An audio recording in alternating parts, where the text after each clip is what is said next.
This week on Jerusalem Dateline, Israel becomes the first country to administer a third vaccine dose against COVID-19. Will it be effective? And a look at how Israel regained the land the world calls the West Bank, but the Bible calls Judea and Samaria. And archaeologists uncover Jerusalem's ancient city wall from 3,000 years ago. All this and more this week on Jerusalem Dateline. Hello and welcome to this edition of Jerusalem Dateline. I'm Chris Mitchell.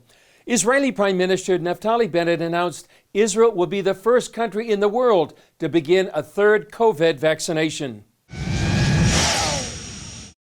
The decision was based on considerable research and analysis, as well as the rise in risk of the Delta variant wave. Israel has already vaccinated 2,000 immunosuppressed people with a third dose with no severe adverse events. And now we're rolling out a national third dose campaign. The decision comes as cases of the so-called Delta variant have increased, even though the majority of Israelis have received 2 doses of the Pfizer vaccine. Given the rise in new cases, Bennett on July 22nd delivered this message to non-vaccinated Israelis. Dear citizens, those who refuse vaccines are endangering their health, those around them, and the freedom of every Israeli citizen. They're endangering our freedom to work, the freedom of our children to learn, and the freedom to hold celebrations with the family. Bennett warned that beginning August 8th, unvaccinated Israelis will be barred from any event with more than 100 people unless they bring a negative COVID test done at their expense. Following Bennett's decision, dozens of Israelis protested outside his home. The idea of our Prime Minister to force all of us to be vaccinated as soon as possible, it doesn't give us the right of our body. I need to decide whether I want to be vaccinated or not. It's my right, it's my basic right, and they don't care about that, not at all. Even though Israel has led the world in vaccinations, new COVID cases have risen dramatically in the past month. Just a few weeks ago, Israel had lifted almost all of its COVID restrictions.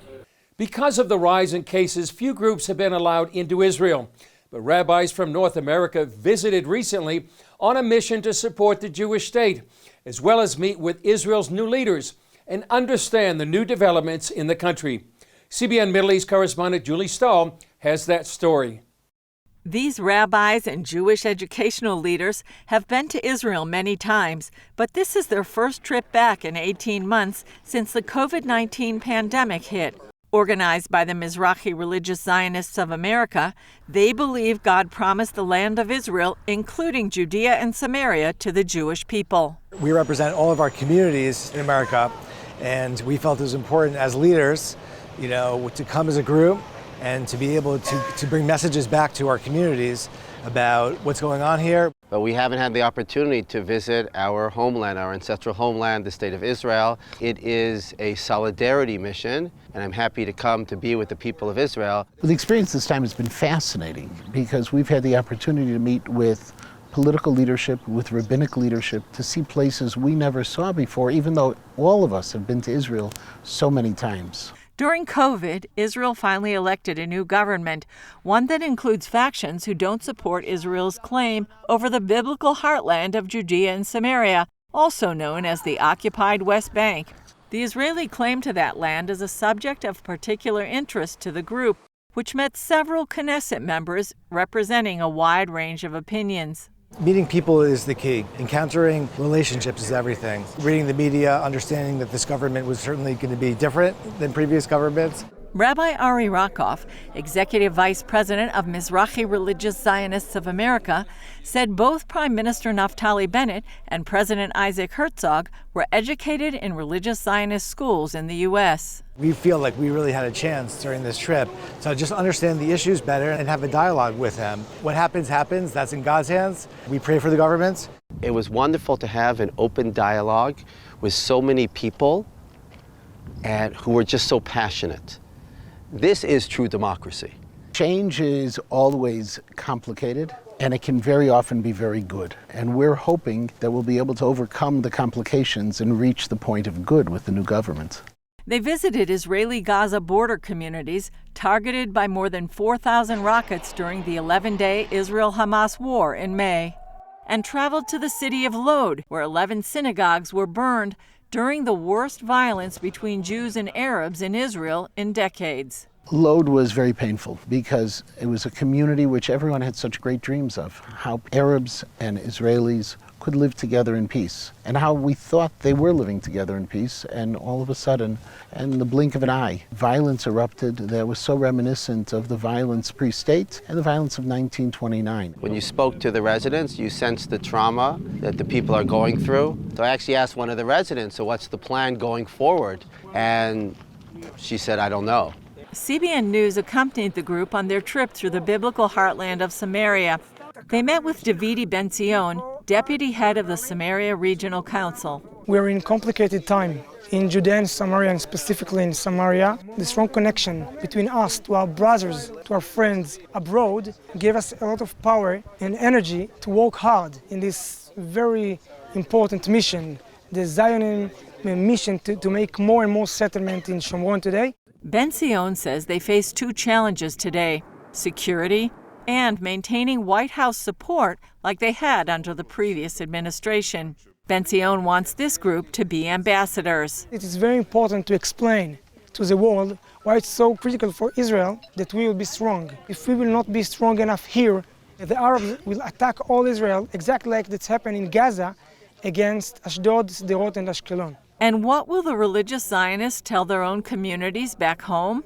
We're here with solidarity, we're here to connect and to bring that message home to everyone that as soon as they can, this should be their first trip back to Israel, back home.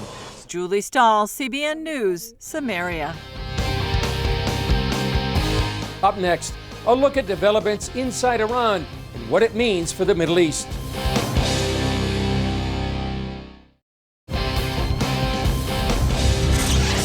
Last week, we reported on an historic visit of Iranians here to Israel. We talked about the aftermath of that visit and what's going on inside Iran right now with Eli Kohanim, Senior Fellow at the Center for Security Policy. Eli Kohanim, thanks for joining us on Jerusalem Dateline. Great to be with you. Great to be with you, Chris. Last week, there was really historic visit of some Iranians, expats that came here. Tell me what happened during the trip and sort of what was the impact of it. So, Chris, this was a delegation of Iranian Muslims coming for the first time to Israel after the 1979 Islamic Revolution in Iran. And they came because they wanted to express solidarity with Israel and the Jewish people following the Gaza conflict, which they understand is an Iranian proxy. Hamas is an Iranian proxy. Palestinian Islamic Jihad is an Iranian proxy. These terror groups are attacking Israel on behalf of the Iranian regime, and they felt that this was the moment for them to come to Israel and show their rejection of this hatred that the regime espouses. A lot of people may think of Iran just in terms of the regime, but it's really not like that, is it? And do these men represent another point of view of Iran? They wanted the Israeli people to understand that the Iranian people are not the same thing as the Iranian regime. And they told me they wanted to come to Israel and face-to-face tell Israelis that they love Israel. And they really support the Jewish people in the Jewish people's desire for a sovereign state and to have a Jewish state of Israel. What impact did it have on them? They couldn't believe that Israelis were warmly embracing them, were welcoming them into their country and into their homes. We went to an IDF army base, and these gentlemen for the first time met an Israeli soldier. A couple of the delegation were people who were born after the 1979 revolution, and so they were raised under the propaganda of the Iranian regime. What they told me was that growing up, they were told that Israeli soldiers were ruthless, soulless killing machines with the most advanced technology. And so this was the image that they were told about Israeli soldiers. They come on this army base, they meet these 19-year-old Israeli men and women who are being so kind to them, who would cut up fruits and vegetables for this visit, who were talking to them, just buddy, and also telling them a little bit about the Hezbollah threat, because we were on the border of Lebanon at the time. And so these Iranians just couldn't believe that despite all that the regime does to really threaten the Jewish state, that the Israeli soldiers and Israeli citizens warmly embrace them and welcome them into their country. They also talked about what's called the Cyrus Accords. It was really new to me. Tell us what the Cyrus Accords are.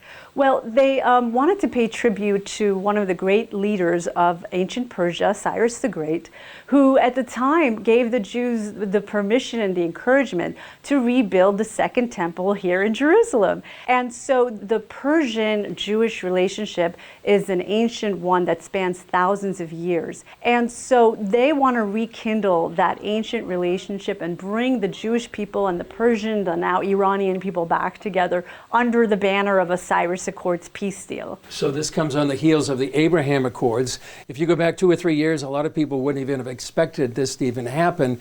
Are you feeling the same thing, that it really could happen, something like the Cyrus Accords? We think it could happen under a free Iran. Certainly this current regime, which again espouses hatred towards America, constantly says death to America, death to Israel. This is not the regime that's going to make peace with the Israeli government. But today, right now, as we're speaking, Chris, the Iranian people are out on the streets. They're demonstrating against the regime. They're shouting, death to Khamenei, who's the supreme leader in Iran. And they're also chanting, not for Gaza, not for Lebanon, but for Iran, which means that they're rejecting the Iranian government spending the country's resources to fund these terror operations against Israel. And so, there is, I think, certainly a hope for a brighter future when the Iranian people are free of this regime and can make peace with all of their neighboring countries. Well, we hope that freedom does come to the Iranian people. Eli Kohanim, thanks for joining us. Thank you for having me, Chris. Up next, a look at the land the world calls the West Bank, but others call Israel's biblical heartland.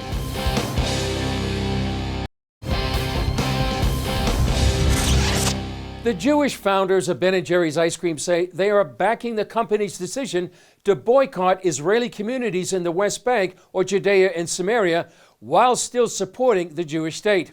Trouble erupted when the company's board voted to boycott the sale of its product in the areas that Israel regained as part of the 1967 Six-Day War. Here's a story we did on the 50th anniversary of that war about that disputed territory. Much of the world calls the playgrounds these children enjoy an obstacle to peace. That's because they're in Judea and Samaria, otherwise known as the West Bank. Are we witnessing prophecy unfolding right now after the 1967 war? Absolutely. It says that the sound of children playing in the streets will be heard once again. So you hear it, you see it.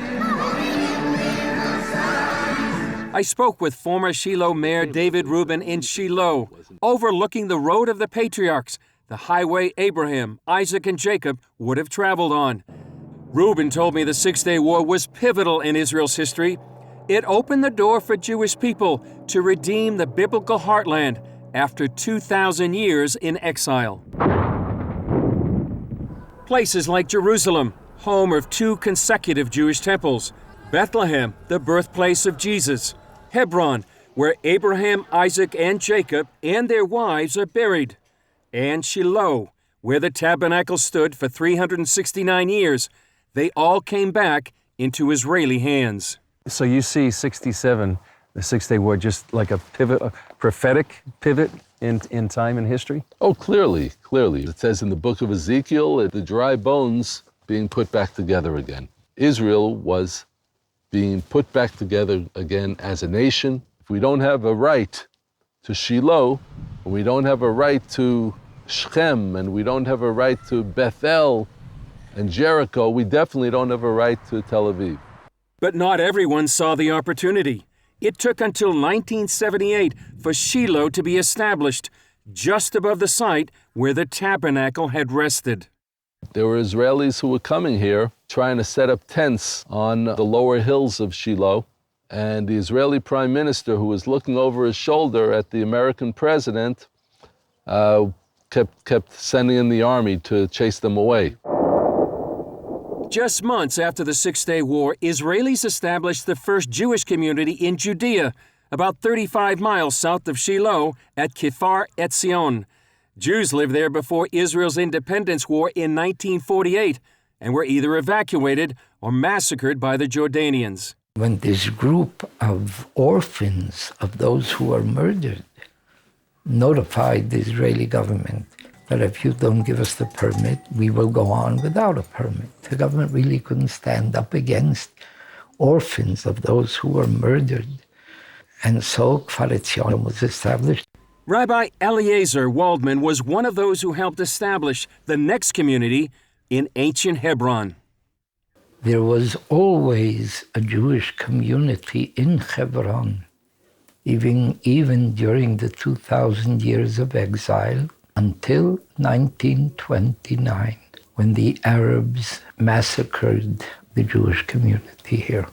A small group of families rented a hotel in Hebron for the Passover Seder. Essentially, they never left. And I believe then almost the entire population of Israel was with us. Even more than a half a year after the Six-Day War, the spirits were high among almost the entire population. Thousands of Israeli pilgrims enter the old city of Jerusalem for solemn religious ceremonies. All of the media was with us. Yeah, I even remember headlines, passages of the prophets hovering in the air. After 50 years, some 430,000 Israelis live in more than 200 communities in Judea and Samaria. The number jumps to 750,000 if Eastern Jerusalem neighborhoods are included. The growth here has been so tremendous. And as we gotten through those 50 years after the Six-Day War and we're looking to the future, so we have this vision of a booming Shiloh once again. 50 years ago, what would this place have looked like? Barren desert. There was nothing. It was just hills of weeds and thorns. This road will lead to a new school for the growing population. There are 8,000 residents in the Shiloh Township. More than 2,000 of them are children who study here in Shiloh. We learned that when Israel is not in the land, that the land lays barren. The land doesn't give its fruit. And now the land of Israel is giving of its fruit because Israel is back. And the most important fruit is what you see right here. All these children here. Chris Mitchell, CBN News, Shiloh in Samaria. Still ahead, archaeologists uncovered Jerusalem's ancient city wall from 3,000 years ago. You touch something, or you walk on something, or you lean against something that you know somebody did the same thing 2,600 years ago. So it's emotional. Archaeologists excavating in Jerusalem have uncovered part of the ancient city wall from almost 3,000 years ago. The timing also came just days before the Jewish fast, marking the destruction of both the first and second Jewish temples. CBN Middle East correspondent Julie Stahl shows us why that's a key part of the discovery. Finding this part of the wall in the City of David archaeological site provides a key to understanding the First Temple era of ancient Jerusalem. In the 60s, famous British archaeologist Kathleen Kenyon, just a few meters north of here, uncovered a 30-meter section of the same wall. Then she claimed already this is the wall of Jerusalem during the time period. Then, according to Dr. Vukosavovich, about a decade later, Israeli archaeologist Yigal Shiloh found another section further south, but a piece of the puzzle remained missing. For a number of years, we attempted to find additional sections of this wall, and we couldn't. So much so that we started doubting the existence of this wall. That brings us to this discovery of two more sections, which clears up the mystery. So now we can conclusively say that yes, the city of David at least had one massive wall that surrounded the city of David. The wall behind me would have protected the ancient city of Jerusalem for about 200 years, from the 8th century BC until about 587 BC. In 600 BC, the Babylonians besieged the city, which is described in the book of 2 Kings. The Bible says Nebuzaradan came to Jerusalem. He set fire to the temple of the Lord, the royal palace, and all the houses of Jerusalem, Every important building he burned down. The whole Babylonian army under the commander of the imperial guard broke down the walls around Jerusalem. Archaeologists found evidence of that burning just inside the wall. This part apparently wasn't destroyed, possibly because of the steep hill below it. In addition to the wall, archaeologists found artifacts indicating what life was like in the kingdom of Judah in those days. And we found right here where I stand a bulla of a person called Tzafan, which is abbreviation of Tzefania, which we find in the Bible as well. Just a few centimeters away, and we found a Babylonian stamp seal. The jar handles were stamped with rosettes and circles and with Lamelech, belonging to the king. You find a really beautiful wall in so many ways. You touch something, or you walk on something, or you lean against something that you know somebody did the same thing 2,600 years ago. So it's emotional. For now, the excavation continues as archaeologists try to understand how the nearby Gihon Spring and other sites fit together. Julie Stahl, CBN News, the City of David, Jerusalem. That's one more discovery validating the connection of the Jewish people here in Jerusalem and the account of the Bible. Well, that's all for this edition. Thanks for joining us. I'm Chris Mitchell. We'll see you next time on Jerusalem Dateline.